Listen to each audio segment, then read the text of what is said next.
الحمد لله رب العالمين والصلاة والسلام على سيد الأنبياء والمرسلين أما بعد فأعوذ بالله من الشيطان الرجيم بسم الله الرحمن الرحيم الصلاة والسلام عليك يا رسول الله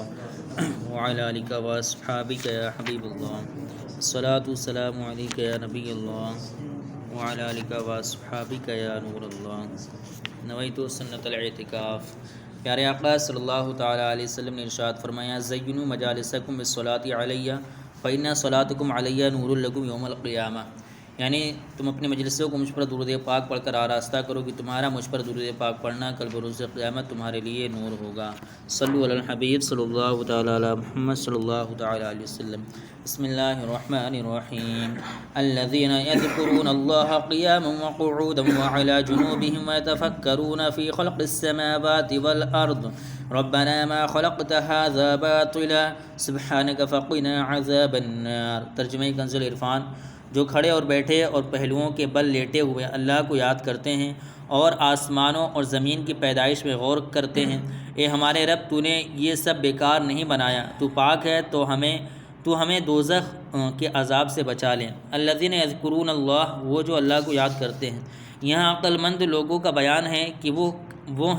وہ ہیں کون، اور ان کے چند اہم کام بیان فرمائے گئے۔ عقل مند لوگوں کے اہم کام۔ عقل مند لوگ کھڑے بیٹھے اور بستروں پر لیٹے ہر حال میں اللہ تعالیٰ کا ذکر کرتے ہیں۔ مولا کریم کی یاد ہر وقت ان کے دلوں میں پر چھائی رہتی ہے۔ عقل مند لوگ کائنات میں غور و فکر کرتے ہیں، آسمان اور زمین کی پیدائش اور کائنات کے دیگر عجائبات میں غور کرتے ہیں، اور ان کا مقصد اللہ تعالیٰ کی عظمت و قدرت کا زیادہ سے زیادہ علم حاصل کرنا ہے۔ کائنات میں غور و فکر کے بعد اللہ تعالیٰ کی عظمت ان پر آشکار ہوتی ہے، اور ان کے دل اللہ عز و جل کی عظمت کے سامنے جھک جاتے ہیں، اور ان کی زبانیں اللہ عز و جل کی عظمت کے ترانے پڑھتی ہیں۔ اللہ تعالیٰ کی بارگاہ میں دوزخ کے عذاب سے پناہ مانگتے ہیں۔ مذکورہ بالا تمام چیزیں کامل الایمان لوگوں کے اوصاف ہیں، ان کو حاصل کرنے کی کوشش کرنی چاہیے۔ ہمارے اسلاف اللہ عز و جل کی یاد میں بہت رغبت رکھتے تھے، چنانچہ حضرت سری سقطی رحمۃ اللہ تعالیٰ علیہ فرماتے ہیں میں نے حضرت جرجانی رحمۃ اللہ تعالیٰ علیہ کے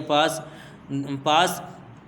ستو دیکھے جس سے وہ بھوک مٹا لیتے تھے۔ میں نے کہا آپ کھانا اور دوسری اشیاء کیوں نہیں کھاتے؟ آپ رحمۃ اللہ تعالیٰ نے فرمایا میں نے چبانے اور یہ ستو کھا کر گزارا کرنے میں 90 تسبیحات کا فرق پایا، لہذا 40 سال سے میں نے روٹی نہیں چبائی تاکہ ان تسبیحات کا وقت ضائع نہ ہو۔ حضرت جنید بغدادی رحمۃ اللہ تعالیٰ علیہ کا یہ معمول تھا کہ آپ بازار جاتے اور اپنی دکان کھول کر اس کے آگے پردہ ڈال دیتے اور 400 رکعت نفل ادا کر کے دکان بند کر کے گھر واپس آ جاتے۔ کائنات میں تفکر کی ضرورت۔ جس طرح کسی کی عظمت، قدرت، حکمت اور علم کی معرفت حاصل کرنے کا ایک اہم ذریعہ اس کی بنائی ہوئی چیز ہوتی ہے کہ اس میں غور و فکر کرنے سے یہ سب چیزیں آشکار ہو جاتی ہیں، اسی طرح اللہ تعالیٰ کی عظمت، قدرت، حکمت، وحدانیت اور اس کے علم کی پہچان حاصل کرنے کا بہت بڑا ذریعہ اس کی پیدا کی ہوئی یہ کائنات ہے۔ اس میں موجود تمام چیزیں اپنے خالق کی وحدانیت پر دلالت کرنے والی اور اس کے جلال و کبریائی کے مظہر ہیں، اور ان میں تفکر و تدبر کرنے سے خالق کائنات کی معرفت حاصل ہوتی ہے۔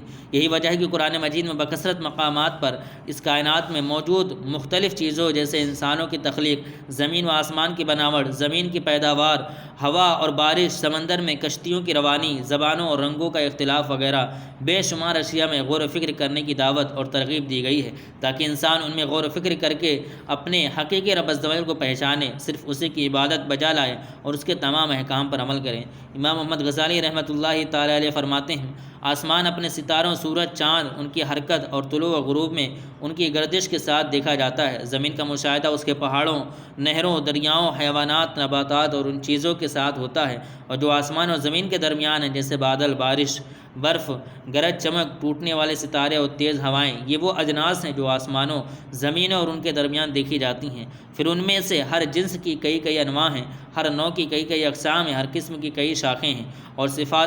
صفات، حیت اور ظاہری و باطنی معانی کے اختلاف کی وجہ سے اس کی تقسیم کا سلسلہ کہیں رکتا نہیں۔ زمین و آسمان کے جمادات، نباتات، حیوانات، فلک اور ستاروں میں سے ایک ذرہ بھی اللہ تعالیٰ کی حرکت دیے بغیر حرکت نہیں کر سکتا، اور ان کی حرکت میں ایک حکمت ہو یا 2 10 ہوں یا 1000، یہ سب اللہ تعالیٰ کی وحدانیت کی گواہی دیتی ہیں اور اس کے جلال و کبریائی پر دلالت کرتی ہیں، اور یہی اللہ تعالیٰ کی وحدانیت پر دلالت کرنے والی نشانیاں اور علامات ہیں۔ فی زمانہ مسلمان اللہ تعالیٰ کی بنائی ہوئی اس کائنات میں غور و فکر کرنے اور اس کے ذریعے اپنے رب تعالیٰ کے کمال و جمال اور جلال کی معرفت حاصل کرنے اور اس کے احکام کی بجا آوری کرنے سے انتہائی غفلت کا شکار ہیں، اور ان کے علم کے حد صرف یہ رہ گئی ہے کہ جب بھوک لگی تو کھانا کھا لیا، جب پیاس لگی تو پانی پی لیا، جب کام کاج سے تھک گئے تو سو کر آرام کر لیا، جب شہوت نے بےتاب کیا تو حلال یا حرام ذریعے سے اس کی بےتابی کو دور کر لیا، اور جب کسی پر غصہ آیا تو اسے جھگڑا کر کے غصے کو ٹھنڈا کر لیا۔ الغرض ہر کوئی اپنے تن کی آسانی میں مست نظر آ رہا ہے۔